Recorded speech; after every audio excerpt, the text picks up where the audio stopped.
Hare Krishna. Wishing you all a very happy Krishna conscious Gaur Purnima and a very happy new year as well.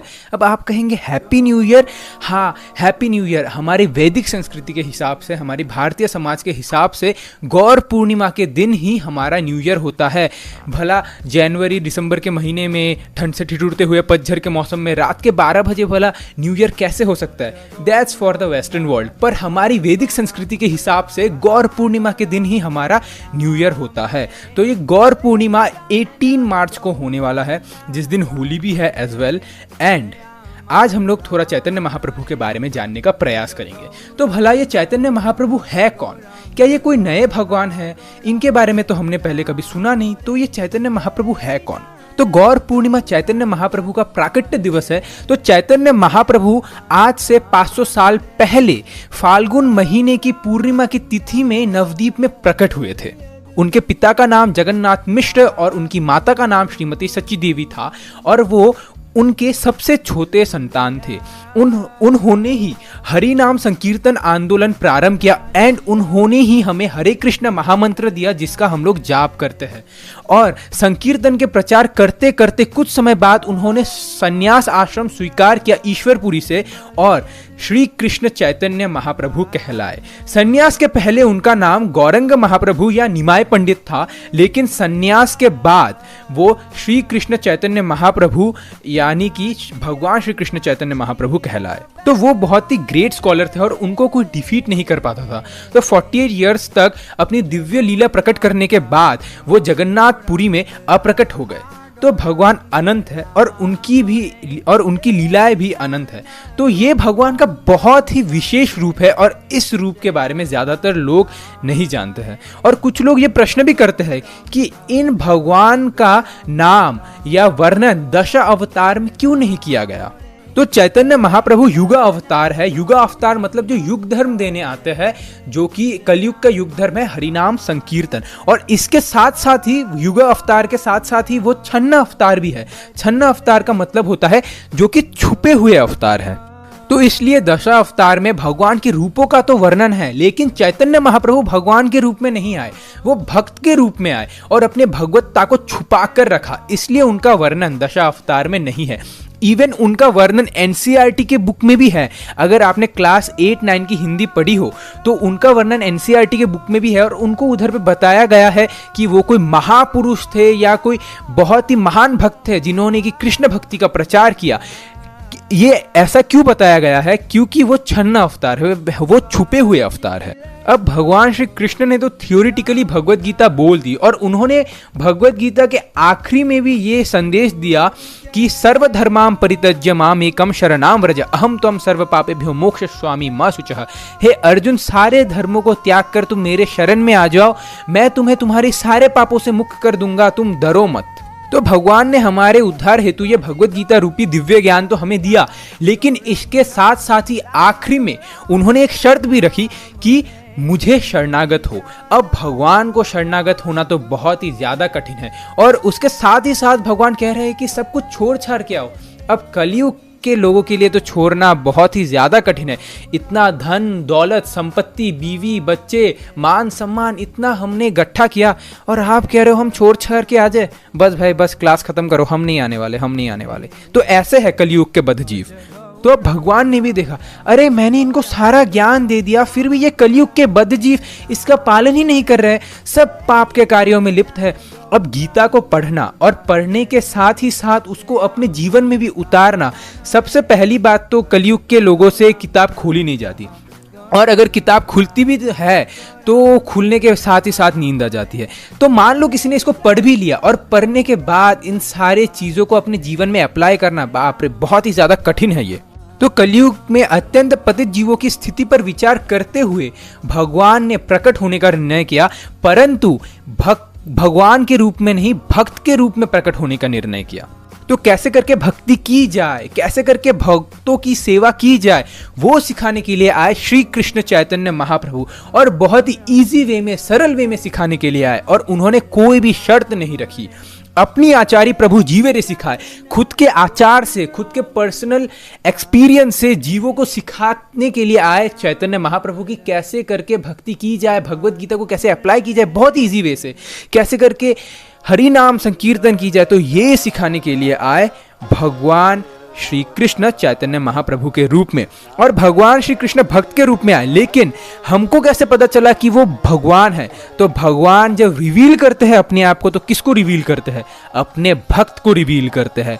इसलिए उन्होंने श्रीवास आंगन में अपना षट्भुज रूप दिखाया, जो कि भगवान श्री कृष्ण का रूप है। तो इसलिए रूप गोस्वामी कहते हैं कि ऐसे करुणामय अवतार के चरणों में हम वंदन करते हैं, जिन्होंने ऐसा धन हमें दिया जो कि भगवान के किसी भी अवतार ने हमें नहीं दिया। तो अगर चैतन्य महाप्रभु भगवान है, तो भगवान के लिए शास्त्रों में पहले से ही भविष्यवाणी, पहले से ही डेफिनेशन दी जाती है कि भगवान किस किस रूप में अवतरीन होते हैं या अवतार लेंगे या पूर्ण रूप से आएंगे। तो वेद व्यास जी ने 5000 वर्ष पहले जब उन्होंने सारे वेद, शास्त्रों, पुराणों, उपनिषद को लिखा, तब उनमें उन्होंने ये भी लिखा कि चैतन्य महाप्रभु कब आने वाले हैं, भगवान के विभिन्न विभिन्न अवतार कब आने वाले हैं। तो गरुड़ पुराण में एक प्रिडिक्शन आती है, अहम पूर्ण भविष्यामि युगा संधौ विशेषतः मायापुरे नवद्वीपे भविष्यामि सचीसुतः अहम पूर्ण भविष्यामि।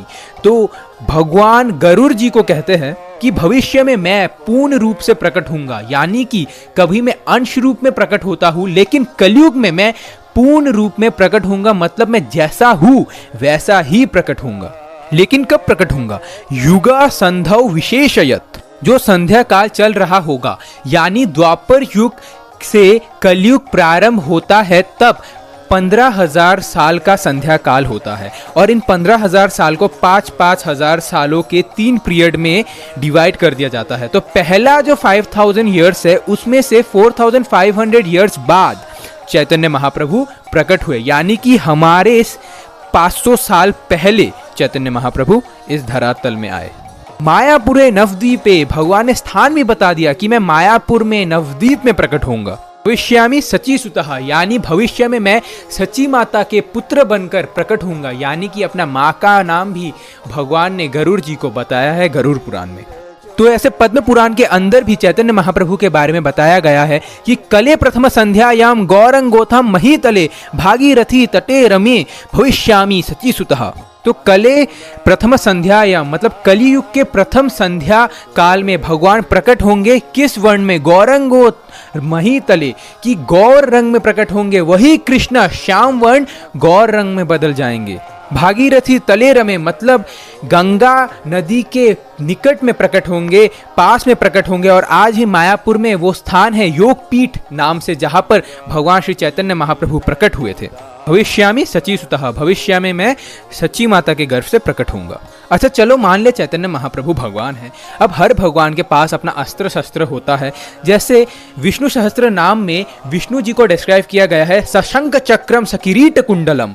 कैसे डिस्क्राइब किया गया है? सशंक चक्रम, कि भगवान क्या होल्ड करते हैं? नॉट एन आईफोन, आईफोन नहीं पकड़ते भगवान। अनफॉर्चुनेटली उनके भक्त आईफोन पकड़ते हैं, विद चार्जर भी होता है उनके हाथ में।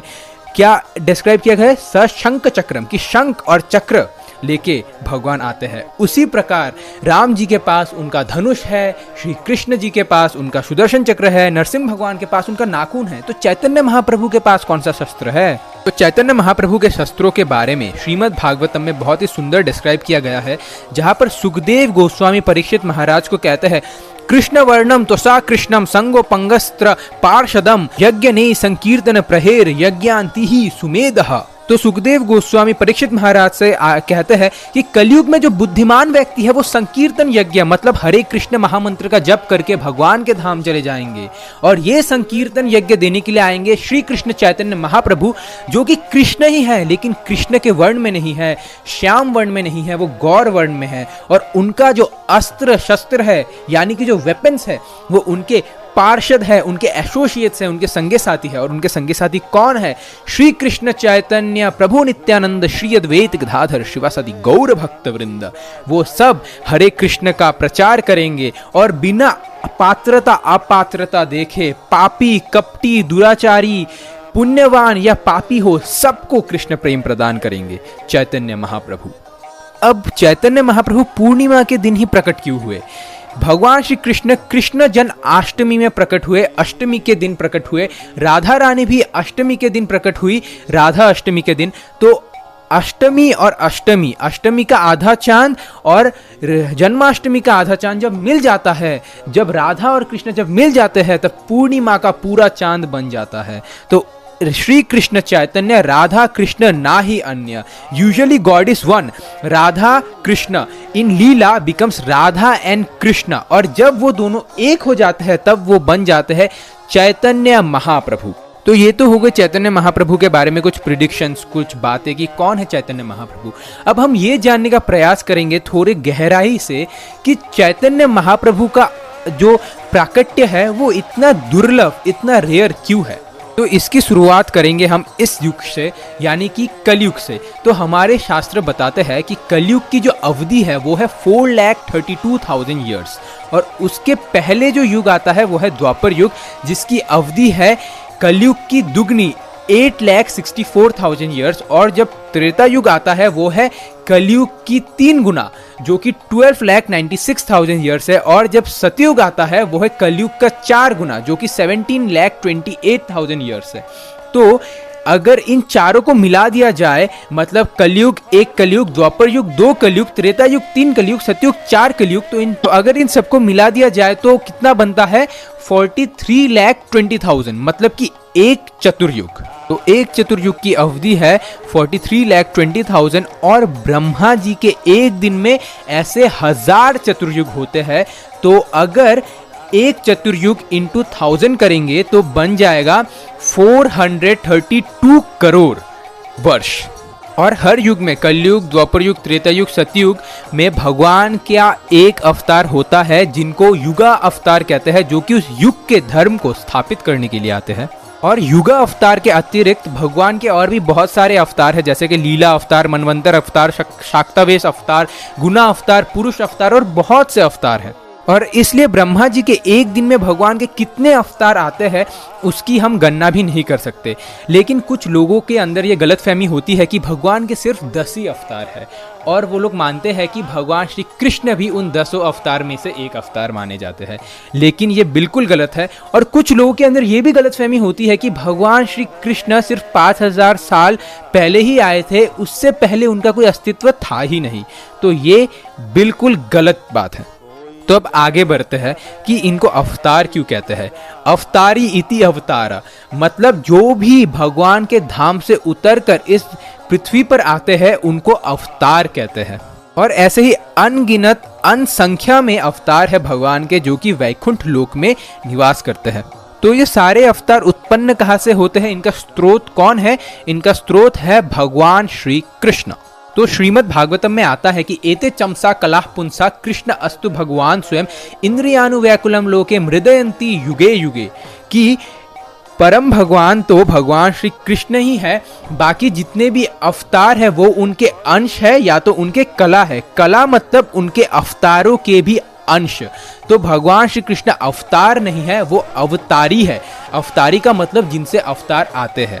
तो भगवान के अवतार तो बहुत है, लेकिन उन सारे अवतार का जो मूल स्रोत है वो एक ही है, और वो है भगवान श्री कृष्ण। तो ब्रह्मा जी के 1000 चतुर्युग में भगवान के तो कई अवतार अनेकों बार आते हैं, लेकिन जो अवतारी है, मतलब जो भगवान है, वो स्वयं पूर्ण अंश में एक ही बार आते हैं। ब्रह्मा जी के 1000 चतुर्युग में कभी कभी एक बार से अधिक बार भी आते हैं। तो जैसे हमारी एक दिनचर्या होती है, तो हर दिन में हमारी एक कार्य होता है, कोई इंपॉर्टेंट कार्य होता है जिसे हमें उस समय में ही करना होता है। उसी प्रकार भगवान भी निर्धारित समय में टाइम टू टाइम आते रहते हैं। तो ब्रह्मा जी के एक दिन में जिसमें 1000 चतुर्युग होते हैं, उसमें 14 मनु भी होते हैं, और उन 14 मनु में से जो 7वें मनु है वो है वैवस्वत मनु, और उस मनु के अंतर में भगवान श्री कृष्ण प्रकट होते हैं। अब आप सोचेंगे कि मैं ये क्यों बता रहा हूँ प्रभु जी, आप गौर पूर्णिमा के समय आप मैथ्स के क्लास क्यों ले रहे हो? तो इसका खुलासा मैं आगे करूंगा। तो अब इसे शॉर्ट में समझते हैं, इजी वे में समझते हैं। ब्रह्मा जी के एक दिन में 1000 चतुर्युग होते हैं, और उनमें से जो 7वें मनु है उनके 28वें चतुर्युग के द्वापर युग के अंत में भगवान श्री कृष्ण आते हैं।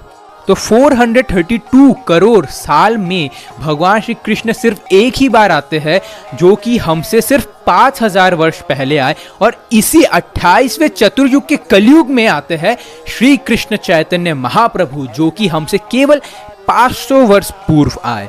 तो अब इन 432 करोड़ सालों में से 500 वर्ष कितने होते हैं? बहुत ही छोटा सा नंबर होगा। तो इसलिए मैंने इतना कुछ कहा ताकि हमें पता चल सके कि चैतन्य महाप्रभु का अवतार, प्राकट्य, अवतार तो नहीं है, वो पूर्ण अंश में आते हैं, तो प्राकट्य इतना दुर्लभ क्यों है, इतना रेयर क्यों है।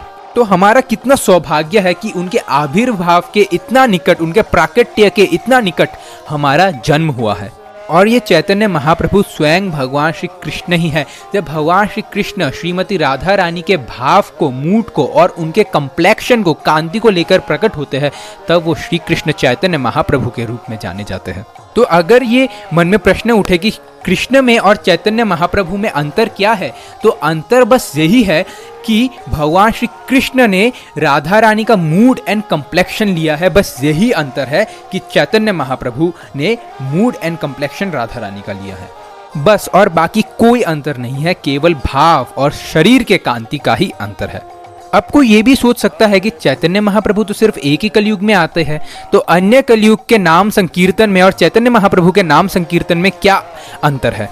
अंतर यही है कि वो सारे अवतार भी भक्ति देते हैं, परंतु वैकुंठ के भाव में भक्ति देते हैं, परंतु चैतन्य महाप्रभु वृंदावन के भाव में, वृंदावन के रस को हम सभी में प्रदान करते हैं, जो कि परम धन है। और उन भाव में जिसमें वात्सल्य, साख्य और माधुर्य रस है, उस वो बिना आप पात्रता देखे प्रदान करते हैं हमें। तो इसलिए चैतन्य महाप्रभु आते हैं, तो नॉर्मल जो भगवान के भक्त होते हैं वो भगवान को आदर सम्मान में उनकी वंदना करते हैं, दास्य और शांत रस में उसकी वंदना करते हैं, जो कि वैकुंठ का भाव है। लेकिन वृंदावन का भाव ऐसा बिल्कुल भी नहीं है। तो अगर एक अंतर देखा जाए, छोटा मोटा अगर एक अंतर देखा जाए कि वैकुंठ के भाव में और वृंदावन के भाव में क्या अंतर है, तो वैकुंठ में भगवान की धुन में सारे भक्त नाचते हैं और वृंदावन में भगवान भक्तों की धुन में नाचते हैं। यशोदा मैया उनको बांध देती है, ग्वाल बाल उन्हें अपना सखा समझते हैं, गोपियां उनको दंड देती है। उनमें से एक मधुमंगल, जो कि कृष्ण के बेस्ट फ्रेंड है, वो कृष्ण को कहते हैं कि मेरे आशीर्वाद के कारण ही तुमने सभी राक्षसों का वध किया है, ये मेरा ही आशीर्वाद तुम्हारे ऊपर है जिसके कारण तुम सभी राक्षसों का वध कर पा रहे हो। और दूसरे ग्वाल बाल भगवान श्री कृष्ण को कहते हैं, कृष्णा अभी यशोदा मैया आएंगी, तुमको बुलाएंगी और तुम तो चले जाओगे, और अगर तुम इस बार गए तो हम तुम्हें नेक्स्ट टाइम से कभी भी हमारे साथ नहीं खिलाएंगे। तो धमकी देते हैं वो भगवान श्री कृष्ण को, और कृष्ण डर जाते हैं। अब सोचिए अगर ये धमकी कोई नरसिम्हा भगवान को दे तो इस परम वृंदावन का जो भाव है वो देने के लिए आए श्री कृष्ण चैतन्य महाप्रभु। तो असली गौर पूर्णिमा का मतलब यही है कि चैतन्य महाप्रभु के भाव को हम समझे, उसको स्वीकार करें, अपने जीवन में उतारे और लोगों में बांटे भगवान के कथा द्वारा, उनके भाव द्वारा। तो आप सभी को गौर पूर्णिमा की हार्दिक शुभकामनाएं। Hare Krishna. Thank you very much.